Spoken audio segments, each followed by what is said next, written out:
बहुपद, देखिए इसके रूप का बहुपद द्विघात बहुपद कहलाता है। कौन सा बहुपद कहलाता है? तो द्विघात बहुपद कहलाता है जिसमें चर का घात दो हो, जिसमें चर का घात दो होता है। चर का घात दो होता है। सर देखिए x चर है, यहां पर चर इसके रूप का खोजना है और a not equal to 0, a का मान 0 के बराबर नहीं होता है। a का मान कभी भी 0 के बराबर नहीं होगा। देख लीजिए आप अच्छे से, a का मान 0 के बराबर नहीं होना चाहिए। a अगर 0 हो जाएगा तो समझिए यहाँ पे खेले खत्म हो जाएगा इसका। a का मान अगर हम 0 कर लेते हैं बच्चा, a का मान 0 हो जाएगा तो ये तो पदे खत्म, bx प्लस c तब तो लीनियर हो जाएगा। a का मान 0 आपको नहीं करना है। अब क्या करना है, यहाँ पे समझिए बातों को। हमारा एक उदाहरण लीजिए आप, 2x स्क्वायर प्लस 4x, यहाँ पे एक उदाहरण हमने दिया है। घात 2 है, घात 2 है तो इसको द्विघात कहेंगे। ऐसी में घात 3 हो जाएगा तो क्या कहिएगा सर? त्रिघात कहिएगा। अब इसी पे चलेंगे हम, त्रिघात बहुपद। जल्दी से इसको कंप्लीट कर ही लेते हैं।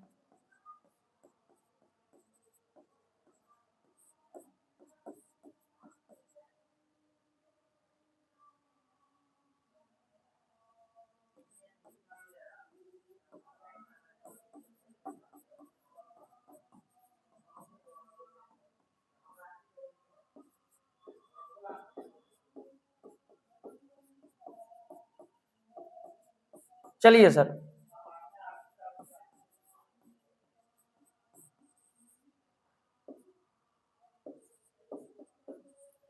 इसका सामान्य रूप देखिए क्या होता है।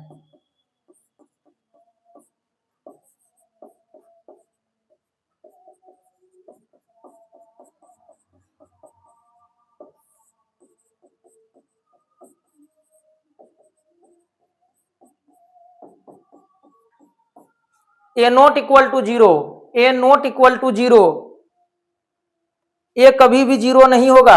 ए अगर 0 हो जाएगा तो फिर कहानी द्विघात का हो जाएगा। ए नॉट इक्वल टू 0 कंडीशन दी है, आवश्यक कंडीशन है यहाँ पर कि ए का मान कभी भी 0 भाई नहीं होगा।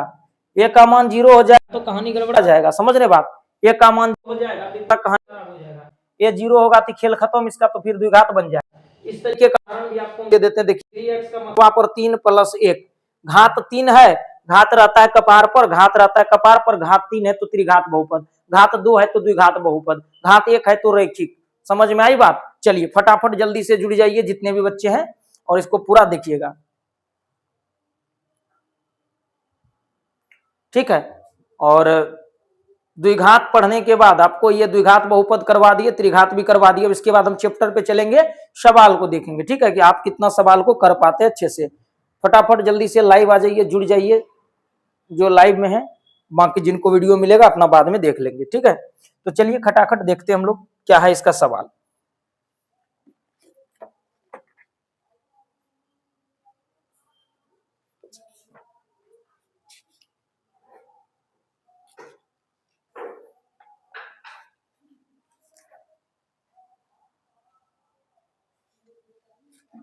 खत्म, ये अगला पेज पे चलते हैं भाई, इसको भी खाली करते हैं। देखिए क्या है,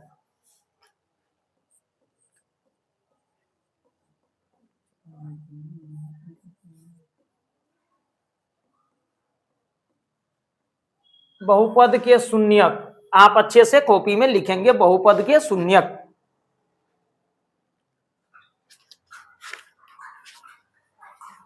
बहुपद के शून्यक, बात आई समझ में? बहुपद के शून्यक, बहुपद के शून्यक, जल्दी से चलिए।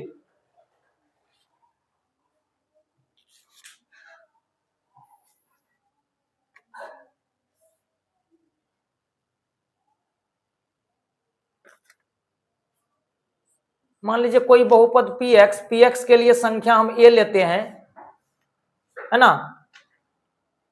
px कोई बहुपद है, मान लेते हैं ax प्लस b है, और x बराबर a ले लेते हैं। एक वास्तविक संख्या है, एक वास्तविक संख्या है जो पी ए को 0 के बराबर कर देता है,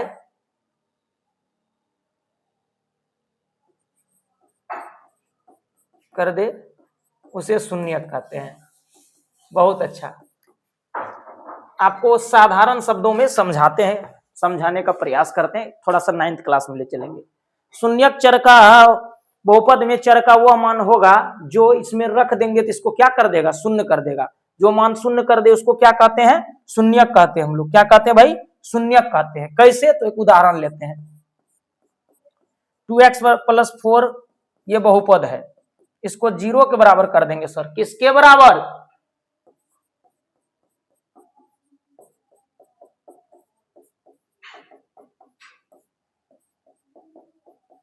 x का मान माइनस जो 2 आया, यही क्या हो गया, बहुपद का शून्यक हो गया। क्लास 9 के कुछ सवाल निकालते हैं हम यहाँ पे। देखिए, हम आपको इसलिए कंपैरिजन के लिए दोनों मैथ रखे हैं। क्लास 9th में बहुपद में ले चलते हैं आपको। और देखिए, क्लास 9th के बहुपद का भी यही कहानी है। यहाँ पर भी शून्यक पूछा जा रहा है। कहाँ, तो हम आपको दिखाते हैं।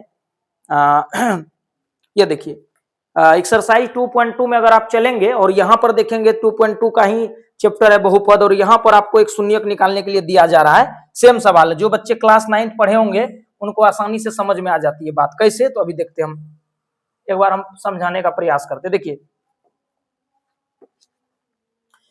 क्या है बहुपद, px बराबर x + 5 के शून्यक ज्ञात करें। ध्यान दीजिए मेरे भाई, ये क्लास 9th का सवाल है और क्लास 10th के बच्चे भी इसको बना सकते हैं आसानी से, और 9 का बच्चा भी बना सकता है, क्योंकि जो 9th में पढ़े वही 10th में गए होंगे अभी, और जो पहले नए 10th में है तो उनका 9th में है, वो धीरे से सीख लेंगे अभी पढ़ने के बाद। अब देखिए, हम क्या बोले थे, एक ऐसी संख्या लेनी है, एक ऐसी वास्तविक संख्या लेनी है जो इसमें रखने पर, x के जगह पे रखने पर उसको 0 कर दे। तो हम इसको किसके बराबर कर देंगे, 0 के बराबर। फिर हमारी बात यहाँ पे होगी क्या कि भाई px बराबर 0, तो px का वैल्यू क्या है सर, x + 5 बराबर 0 करेंगे आप। x बराबर इसको इधर ले जाइए तो -5 होगा, यही -5 इसका शून्यक हो गया।